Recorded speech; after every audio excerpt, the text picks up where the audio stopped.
Moviesucktastic is a podcast about bad movies and the people that love them. But it's more than just a podcast, it's also an online presence. If you want to know more about Moviesucktastic or want to become a part of Moviesucktastic, you can find us on Facebook, you can find us on Twitter at Moviesucktastic, you can find our blog at boothreviews.blogspot.com, or if you want to give your own reviews that we might use on the show, you can go to reviews.moviesucktastic.com and check out our own little lunch.com community for Moviesucktastic. Check us out and become a part of the show, because the only thing more fun than a bad movie is sharing it. This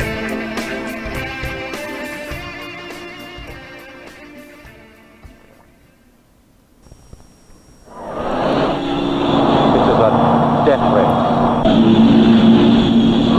Death Race 2000. You finished first or not at all? Who are you, anyway? The best driver on earth.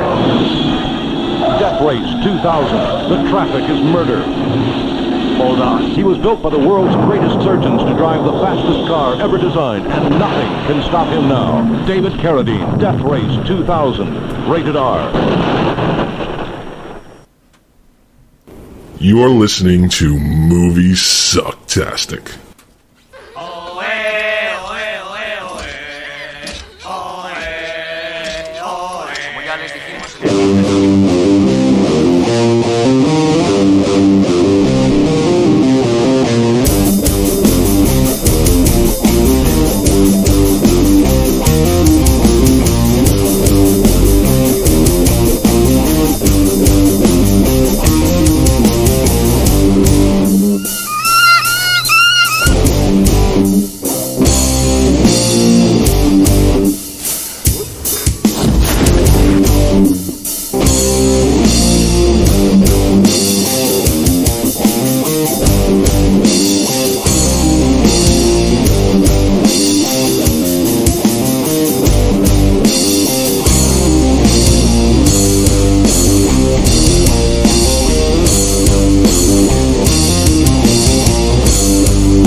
Dude, no! Oh! And we are back for more pain. He woke me up there, sorry. We're here for the pain. Oh, there it is. The slideshow. Yay! I had to do Welcome to Fuck YouTube. Oh my god, they're just taking... Remember that Exotica coverage we did like a decade ago? I remember. They're taking down those videos. It's horrible. There's no nudity in those.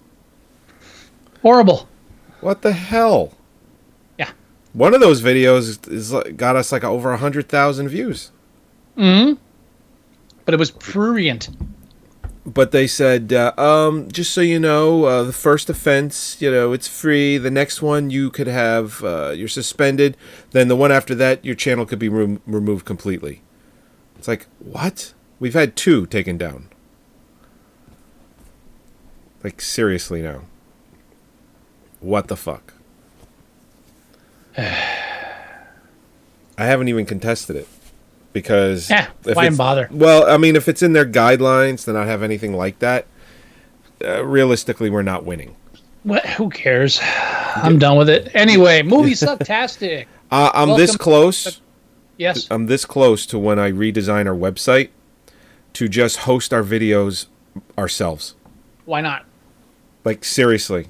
But then again, YouTube's a major source. Oh no, we'll put as many as we can there, but like the videos they've taken down, you go to our website and you can see them. Well, I've been thinking about it, and one thing we should do, we need to come up with something to give our Patreon customers to actually, or supporters who actually donate money to the cause. And I'm thinking we should start doing those audio commentaries we keep talking about. Yeah, I'm totally on board for that. As a matter of fact, I came across, and I know we're reviewing Death Race, but I want to get this out quick. Death Race 2000, 1975. I came across the Hawk the Slayer one that we were trying out. Oh, yeah. It's on my computer, and it's like a 5-minute video. And I came across that it was a test video. It was specifically just to test how it would sound, if we were going to do some audio commentary, if we were going to watch it and just comment on it. And we were pretty damn good. For just let's watch 5 minutes of this and, let's see what we can do. The video ends with my son screaming in the background, because this is like years ago. This is like 8 years ago. Danny was maybe a few months old to a year old at the most. And I'm like, I got to go. My son's screaming. That's how the video ends. But no, it's definitely out there as a possibility. We get things rolling. Because one of the things I wanted to do as well is I wanted to do a bad movie day online. Invite everybody to it and just chat room, watch the movie with us. Just that's what I want to do in the worst way, and I think we'd have a pretty good turnout. Especially if if once I redo the website, which I'm hoping is going to be soon, we can advertise it there, and we could do it like maybe once a month or once every couple of months, maybe every quarter, maybe 4 times a year. Who knows? Yep. Want to totally do that. Anyway. But in the meantime, welcome to Moviesucktastic, the podcast where movies go to die. This week we are entrenched in 1975, thanks to Joey, with Death Race 2000. That's right. And Scott will challenge me to another film tonight. Oh, yeah. And, I know he will. And he will either choose to stay in 1975, because it's a new format, or move us to 1976. Now, it is our first 1975 film, so more likely than not, we'll be staying here. Yeah, although 1975 is a pretty fucking weak year for films. Oh, really? I think so. I don't think, dude, I don't think it's as good as 1974 or Maybe 1973. Not, but there are plenty of choice picks for 1975. Oh, yeah, I already have. After you challenge me tonight, if we are staying in 75, I already have a challenge for you. I'm not even going to pretend, we might go to 1976. No, I have one from 1975. There is no way we are going to 1976 without me challenging this to you. There are 2 or 3 choice picks that have to be done before we move on. Of course. Have to. But we could have stayed in 1974 for like another 4 movies if we really wanted to. Right. And although I will say this, 75 definitely has some movies where the genre is the same. Oh, yeah. Well, that's what we'll have to keep an eye out for. We don't want to get redundant. I already know what I think you might be challenging me to be honest. Now, 1975's Death Race 2000, Roger Corman produced, I believe. Yeah. Now, director Paul Bartel, who is the bald-bearded duo with Mary Warrenoff, one of my personal favorites. Thank you, Joey. Yeah, he's always hanging out with Mary Warrenoff. They were very close friends. They did a lot of films together. Paul Bartel actually worked on, I forget, he did another film with, what was it? What the hell was it? I have to look it up again. But he did a film with Corman, which led to him directing this one. And then after this, Corman refused to bankroll his film Eating Raoul. Joke's on you, Roger. What a fucking mistake. Yeah, right. It's actually a decent idea. I mean, it's still trash cinema, but great trash cinema. And I can't wait to review that. What is that, 83? 83? I believe so. I don't believe... No, we haven't reviewed that. I know I've talked about it because I love that movie. Got the soundtrack. But yes, but Death Race 2000 is, as I repeatedly told my wife while we were watching it, is America under Donald Trump's 3rd term as president. Every other thing that happens, like this is I wouldn't even be surprised. If we were in the old format, I have a feeling that somebody would be challenging each other to probably a Hunger Games movie. Honestly, I would say the Death Race, the remake that came out in. If we were in the old format, we probably would have did a double feature where we reviewed both. Yeah. But if we were basing the next challenge off of the existing film, I think somebody goes Hunger Games. It's so eerily familiar. I mean, it's survival, but with cars instead of people. But even like the whole televising it. You know, the one woman Death Row that's game show. Well, that's a little different, but it's close enough. But the same concept, though. Yeah. Like, televising it. But it's like televising it, and the one announcer that keeps looking in the camera keeps saying, "Friends of mine." It's just like Friends of mine. So Hunger Games. I mean, Hunger Games must have ripped a little bit off of Death Race 2000. The weird Howard Cosell. Oh, you mean the guy with no lip that just. It was obviously trying to pretend, do a Howard Cosell routine. Yeah, that guy has no upper lip, and it just every time he's on screen, and I don't know. I'm assuming the intended reaction was for me to hate him. No, I don't know what the Howard Cosell guy. The guy that kept addressing the camera. Oh, him. Oh, yeah, definitely. And guess who that is, by the way? You know what? I know who he is, but I was just like, I didn't look him up because I'm like, I know who the fuck this guy is. I recognize the voice. I had to check the there he is. Perfect what? timing. He's right on. He's on the screen in the slideshow. Yeah, no upper lip. Yeah, he is the announcer throughout the Death Race games. He is Rockin' Ricky from Gremlins. Oh God, is he really? The DJ. Yes, that's Rockin' Ricky. Ricky. That's all I know him from. That's all I care. Oh my God! But basically, we're in the future year. Was it 2000? I'm assuming it was. Yeah.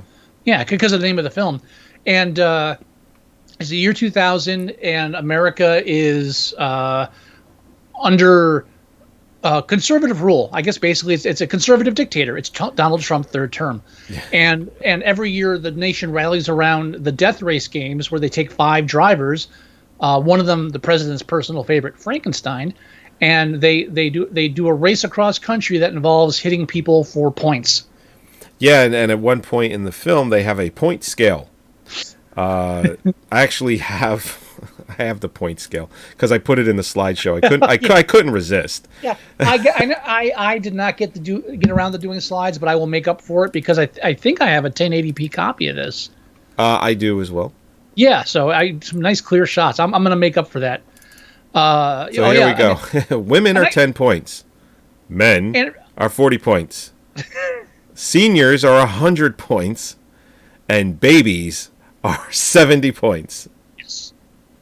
The gradual reveal of the death races, I thought was done well.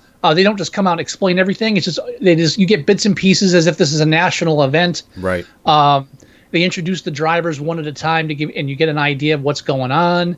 The race itself is interspersed with they don't just race nonstop. They actually have checkpoints where they meet up and hang out, and and so there's a whole counter-revolutionary thing going at the same time. And David Carradine and Sylvester Stallone in a role that won't surprise you. Yeah. Machine Gun Joe Viterbo. This is a year before he became famous for Rocky. Where's the sign that says "Welcome, Joe Machine Gun Joe"?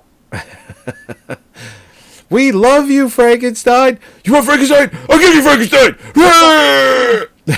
He did his best Rambo right there before he was Rambo. I'm not winning to beat him. Why are you? I'm winning in the name of hate. I'm winning for hate. And he gets the machine gun. You want Frankenstein? You got Frankenstein. And he starts shooting at the crowd. Yeah, but they don't show any bullets actually hit the crowd, so No. I don't know if it's like blanks or not. Judging by the theme of the film, I'm sure it was real bullets. He just was shooting the gun.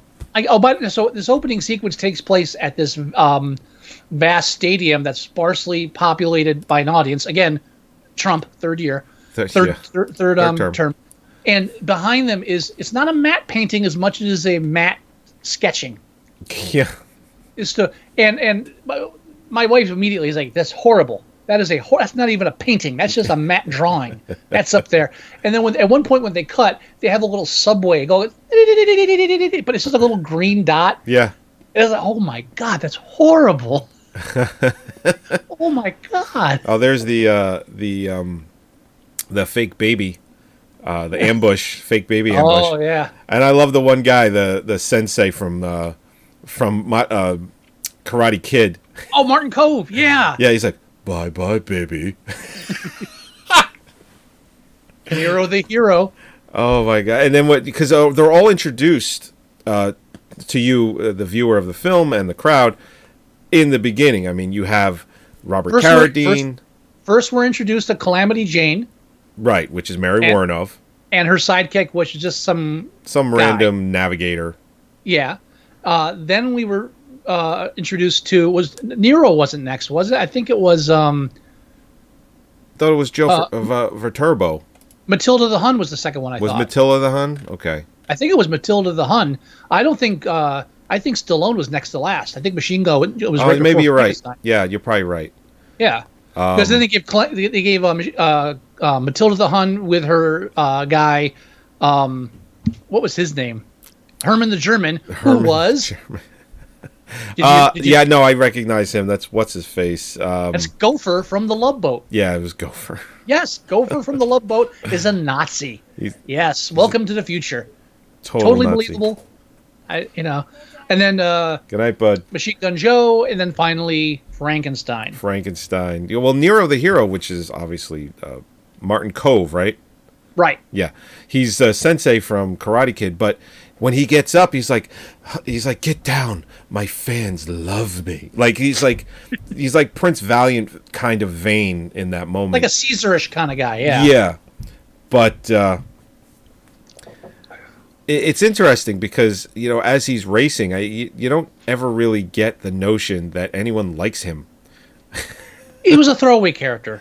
I mean, the three main characters are Frankenstein, Calamity Jane, and Machine Gun Joe. I've lived my entire life with Machine Gun Kelly. I can't switch to Machine Gun Joe. It's hard. Gunner Joe, yeah, I could do that. Joe Viterbo. I love that scene later when they're all eating and no one's using a utensil. Specifically Joe. He's just got whipped cream all over his face. Hey, how come we don't have an escort? Somebody protect us. How come we don't have an escort? I don't understand. I told you to stop playing that fucking song. I told you to stop playing the song.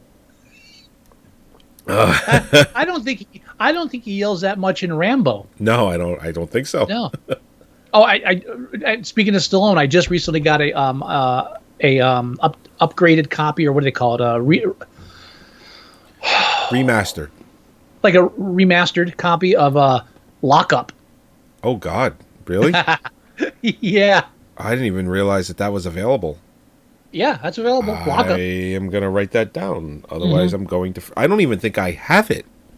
Oh, I have it. I've had it. But I saw that in a fucking movie theater. Oh, I don't think I did. I did. I don't think. I don't think I saw many. Unfortunately, I think the one film I saw of Stallone's in the theater, the two ones I remember seeing were Rocky IV and... I saw Lockup in a theater. In the future one. I saw Over the Top in a movie theater. Oh, I saw the bad ones. I saw Rocky Over the Top 4. isn't a bad one? I saw... No. Let me get to my list. Rocky 4. Okay. Judge I saw that Dredd. in the theater. I saw in a theater. I did not see Judge Dredd. And the one with... Demolition Man. Demolition Man I saw in a theater. I saw... See, my parents, and I've mentioned this several times on the show, we grew up in a very European household. Because that's the only way my parents knew how to do it. So that's how my household was run. So when it came to things like movies with nudity and violence and things like that, it was really no big deal. So I went to the theater to see Rambo 2. I saw Rambo 3. I saw Over the Top. I saw Lockup. I saw all of those movies, especially the ones that were rated R with the tons of violence. And it was just the way it was. I saw Predator. I mean, he wasn't in that, but just to give you an idea of what my parents allowed me to watch. So, yeah. Oh, I saw Cobra in a movie theater as well. That I think I saw on cable or rental. So, yeah, craziness. Absolute craziness. So the country is glued to their sets watching the death race. And it's basically, it's a part of the American way at this point. Mm-hmm. And the America demands death race. Yeah. And it's really it's really no holds barred, because they do say at one point when they're doing the point system that if you hit a baby, it's worth like 70 points. And it's like, yeah, hit a baby. It's all good. Hey, they had it coming. Well, now, for a low-budget film, interesting ideas. One of them was that because there's a point system and they could hit people, and I'm wondering if this was intended originally or if it evolved from the idea that how do you explain like this national race that everyone loves, but having like empty highways and desolate landscapes where these people are driving. Right. Simple. Everyone's afraid to be out there because they'll run you over. Especially when the race is happening. Yeah, so that was an interesting way to keep it low budget while still trying to portray a. I just think it's cool, interesting. Yeah, and if there wasn't a remake of Death Race, this would be one of those films where we would say, "Shit, this movie needs a fucking remake." Yeah, and they actually did it. But you know who should do the remake with Verhoeven? Paul Verhoeven. Paul Verhoeven, Yeah. like do a RoboCop type. The only thing this movie's really missing is the fake advertisements. Yeah, absolutely. I mean, another thing it reminds you of unavoidably is Running Man, the movie, not the book, obviously. Yes. And I mean the whole, it's like a reality movie kind of thing. It's I mean, it's not far fetched. It really isn't. Especially, I'd almost dare to say ahead of its time when it came out. You know, it's not only not far fetched, but if you consider it the third term of Trump, very possible. Very possible. Well, we would have to get to a second term first, and hopefully that doesn't happen. But that is a different podcast altogether. I'll start crying right now. It won't be pretty. Scott will strangle a baby. Oh, no, I will not. To not have a second term. Why would you say that? I don't know. Why would you say that? Because it's funny. What baby? I don't know what baby. Does it matter? Baby we're talking? Well, yeah, it does. It really does. I think that comes into play there. All right. Bye-bye, baby. Oh.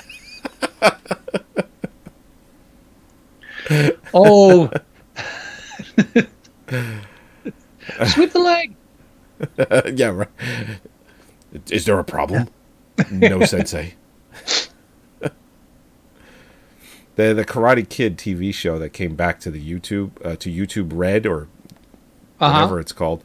I haven't watched any of it yet. I hear he's in season 2. I watched the first episode and I was like, 10 years ago I would have been interested in this. Give a shit now. Yeah. It's one of the TV shows I lost when I lost my external hard drive, and I just never bothered to go get it again. Yeah. Man. So there's just so many things in this movie. Like after they complete the first leg of the race, they all go back and they're pampered and they're having naked massages. Oh yeah. Like ass out naked massage, like everybody except for Stallone. Stallone said, "I gotta have a towel on my ass." Right. Like for whatever reason, like he knew he was going to be famous or something. Now Mary Warnoff was a Warhol girl. So you know she was ready to fight. You know she's like wrestling. Let's do it now. Yeah. I'm not have no problem with this. Although she did cover up her boobies with her hair, though. The girl she was interacting with didn't give a shit. No. Boobs well, out. because Mary's classy. Super classy. Yes, man. Very naturally Pardon? pretty in this movie. She is one. What do you mean? As opposed to what movie? She is a tall glass of awesomeness. But I know. I'm just saying this is the youngest I think I've ever seen her in a movie. Okay. All right. And that's all I'm getting at. I don't know what you're implying. That's all. That's all I'm saying. You're gonna call Mary and rat me out or something? I'm just saying she always was beautiful and always will be beautiful. And let's just stop right there. Okay. Oh my God, it's like I insulted your mother. Let's just dial it back. That's all I'm saying. Leave Mary out of it. I'm going to leave her out of it. I honestly, this movie loses 1 star for taking her out. They took her out a little too quick. Yeah. Well, actually, no. She was like what? The third. The last 3. The middle one. There's only 5 of them, so. Yeah, it was Frankenstein, Joe for Turbo, and her. Right. Yeah. And when she comes over, and I know I'm jumping ahead, but when she comes over, and she's like, "Listen, I just want to wish you luck, and good luck out there and all that," and she's like very nice about it, and I'm like, something must be up, and nothing was up. No, nah, she was an honest. They just take her out in the next 2 minutes. They made her a likable character, and that's probably Paul's doing. It's Mary Warrenoff. How do you not? Well, I mean, she was not a hateable character in the film at all. But the fact that she went up and was polite to both and said, "Listen, no matter what happens, good luck," and then they kill her. They made her the most likable character in the movie at that point. Horrible. Nobody runs over my navigator and gets away with it. Right. Now they were called navigators, Frankenstein. Right? Yes, they were navigators. Okay. And that's something they kept in the remake too. And yes. That they were all women, or because in this they were all the opposite sex. Yes. Because you did have women drivers, but you didn't have that in the remake because it was a prison. I'm pretty sure there weren't any female drivers in the remake. It's been a while since I watched it. I don't believe there were female prisoners though. At least one. Yeah, they were the navigators, but I don't think there were any female drivers. I don't believe so. Yeah, me neither. I'm leaning towards that. Look it up real quick. Now, the lead is Frankenstein, played by David Carradine. John Carradine. David Carradine. Yeah. I'm sorry, David Carradine. Yes. Not the gnarled hands one, the hanging in the closet one. Right. Ouch. And wow. So it's true.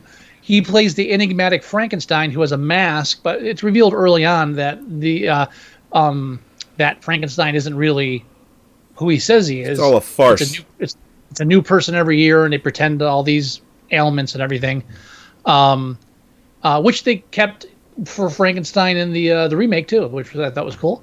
And so we follow him, and there's the whole subplot with the I guess like union workers, trying to stop all this and bring back freedom to the government, because it's now become like a democratic dictatorship.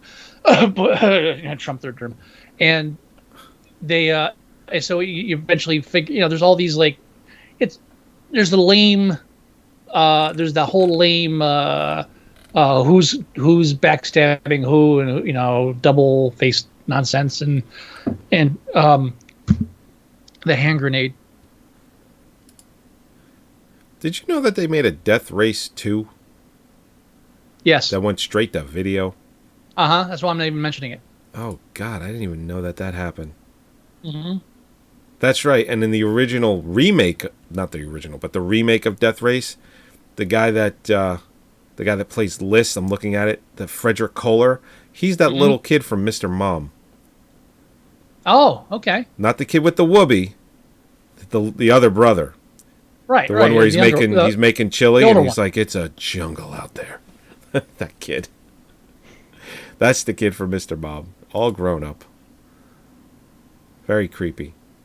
He's got the same birthday as me, which makes it creepier. Anyway. We also got for our Patreon subscribers, donators, we probably should put together that drinking game. Yeah, it's a good idea. We could make the drinking game ourselves. We could just drink. Well, we could do that too. I came for that.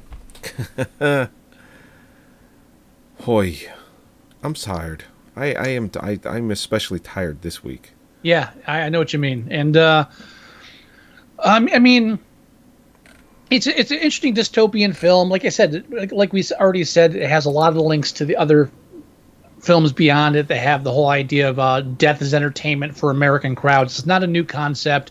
I don't even think it was a new concept when Death Race 2000 came out. For me, the highlight. I think they did a little something in the Twilight Zone, something similar. Probably. I mean, again, it's the fucking Colosseum and Christians to the Lions, whatever. It's an old story of the bloodlust of the masses, and except in this we have weird. As Holly put it, this is the wacky races of the Armageddon. All they were missing was Dick Dastardly and like Yogi Bear. That's it. Yeah, it's all it is. Like the Frankenstein car looks like a giant lizard. Machine Gun Joe's has a giant knife on the front. Yep. The Nazi one. What did the Nazi one look like? I said like a swastika's on it, didn't it? Is that all it had? And Frankenstein's had teeth. Yeah, it had teeth, and it looked like a lizard. Yeah. Do you remember the hand grenade? I remember the hand grenade. Oh, I've been waiting for this my whole life. So okay, all right there, Bob, or Bob. I'm calling him Robert Carradine. David. David Carradine. Yeah. And honestly, this film actually ends the way I would like Trump's third term to end, with him being run over by a naked David Carradine. Do we have to listen to this, Frank? No. Oh my God. President Frankenstein. Oh. Oh my God, I'm so sorry. That's all right. I mean, I don't have much more to add. I mean, no, it's one of those movies where it's very fluff. It is a lot of fluff. It's a low budget. It's padded, and it's got that weird. It actually has that kind of weird Italian feel from that time period, like The 10th Victim, or what's his name with the mask? Fuck. You know what I'm talking about. I know exactly who you're talking about. Yeah, and I don't have it, but I know what you're talking about. Diabolique. It really has that kind of that weird Italian. If I didn't know it was Paul Bartel, I would swear it's an Italian director. Although Diabolique, that was French, right? European. Yeah, it's European. Diabolic, not Diabolique. Diabolic. Diabolic. With a K, not Diabolique. That's a different film. Oh. Diabolic with a K. Yeah, that makes more sense. Because I've seen both. Yeah, he was like the James Bond of heist of gold robbers. Right. Yeah. But this has that kind of feel, like The 10th Victim or Diabolic, and it especially like the scenes like where David Carradine's dancing with her in his like leather underwear. I have a GIF of that scene. Say, "Do you like to dance?" I have that in this slideshow. Yeah, it just it's got that feel to it, and it's surprising that it's not. It's really an American creation. Yeah. But in that time period, these were Paul Bartel, Roger Corman. These are people that were influenced by these kind of low budget films. Sure. And Paul Bartel especially, because he was definitely part of the underground trash cinema of the 80s. Going full circle. Absolutely. I mean you got to remember, we're only 5 years out from the 80s when this movie came out. So it, definitely resonated with that quite a bit. Mm-hmm. So I don't have much else to say. No, I mean, there really isn't much else to say. We've kind of covered it all. Gopher from the Love Boat as a Nazi. And what more do you need? And we've covered everyone that's important in the movie, as far as it's like Paul Bartel and Mary Warnoff, Stallone, obviously Carradine, everyone that's notable in the film, where it's like, oh, it's got this guy, oh, it's got this actress, oh, it's got this guy. We did it. The list isn't too long, but we did it.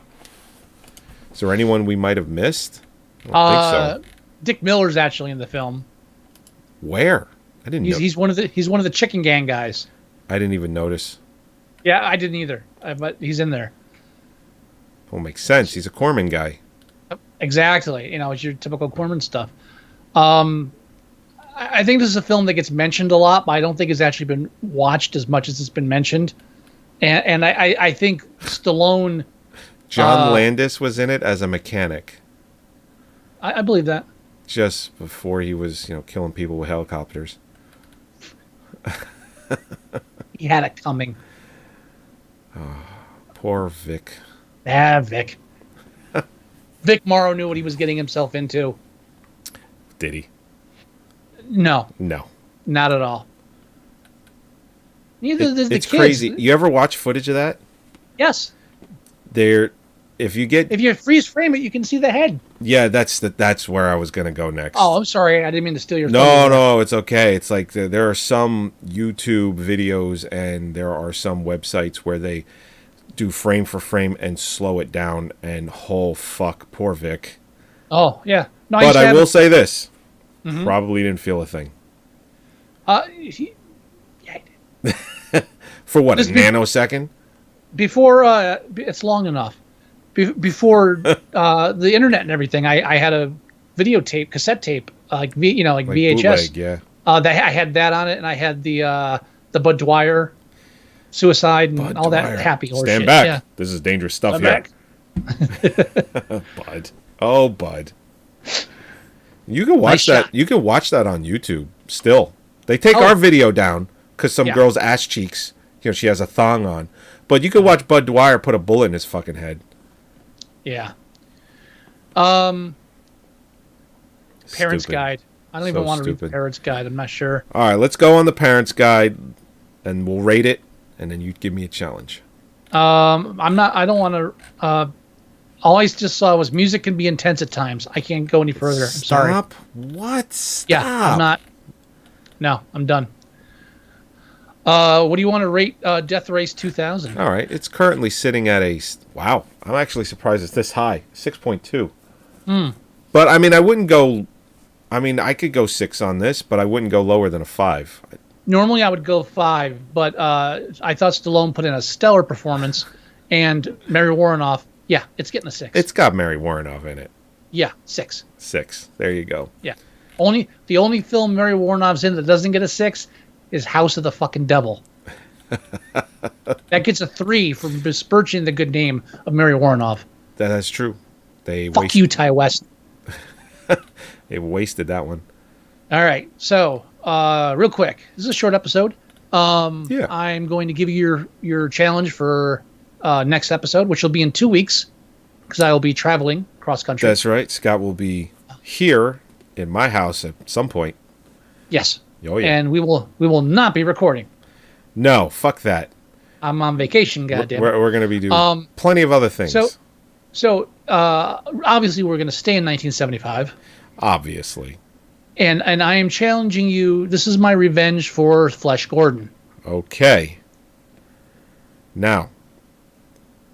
Can I make a guess? Like before you even give me a hint?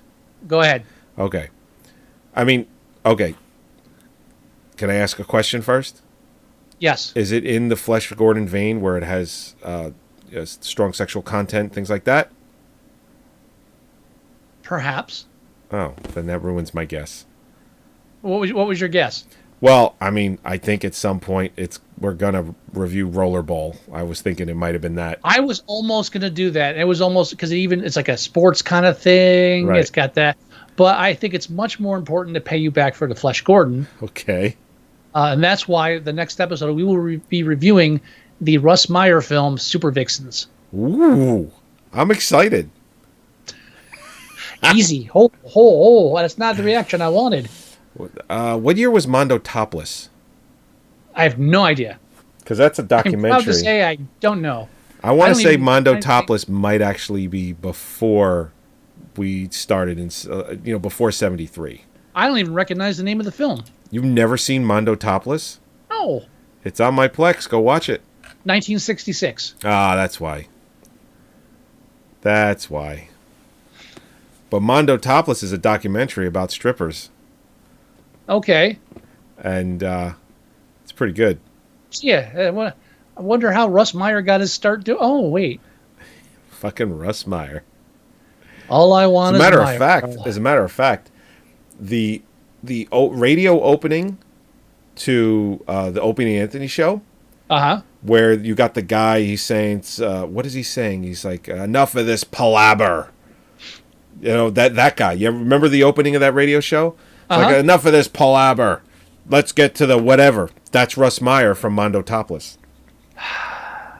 Now, just as far as like the Russ Meyer, guess. Now, Mondo Topless is a documentary, right? But Super Vixens is a movie, right? But yeah, it is a movie. But in as far as like the Russ Meyer oeuvre, it's later in the it's later in that series, like because like Faster Pussycat Kill Kill is still in the 60s, right?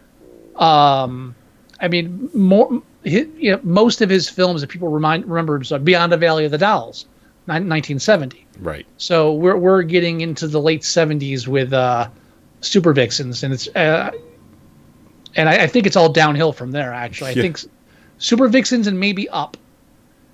Beneath the Valley of the Ultra Vixens, at that point, it's all just downhill. I mean, I'm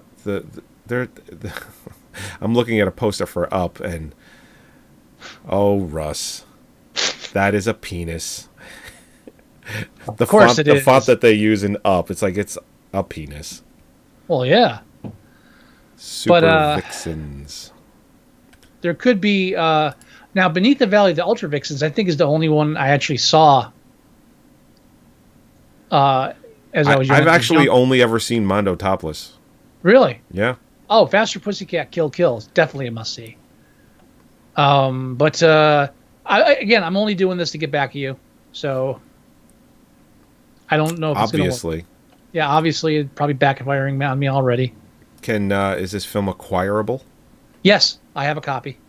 You do. All right. So Yes, worst case, I can watch it off of your Plex. You'll be able to find it. It's Charles Napier is in fucking Super Vixens. Yeah. Oh my god.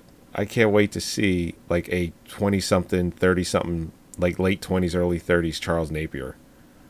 He's dead, right? He better be. I think he's fucking dead. Oh, Charles.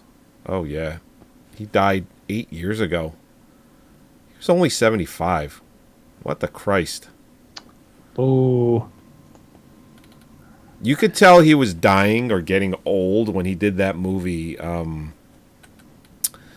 Goods, Live Hard, Sell Hard, where they sold cars and shit. Oh, I don't even remember him in that. I saw that. He was very old looking and very thin, and you could tell he had dentures. That was a Ron Popeil movie. Yeah. Set it and forget it. That's it. Ron Popeil. What was that? Hey, but what you call Super Vixens, he calls home. Nice. Is that Blu-ray? Is the Blu-ray of that out? Super Vixens? Yeah. Oh, I don't think so. No. Really? I don't believe so. I have to look that up. All right, we're done. Yeah. I'm on board with a 45-minute episode. We're due. I'm exhausted. I think last week we went 2 hours.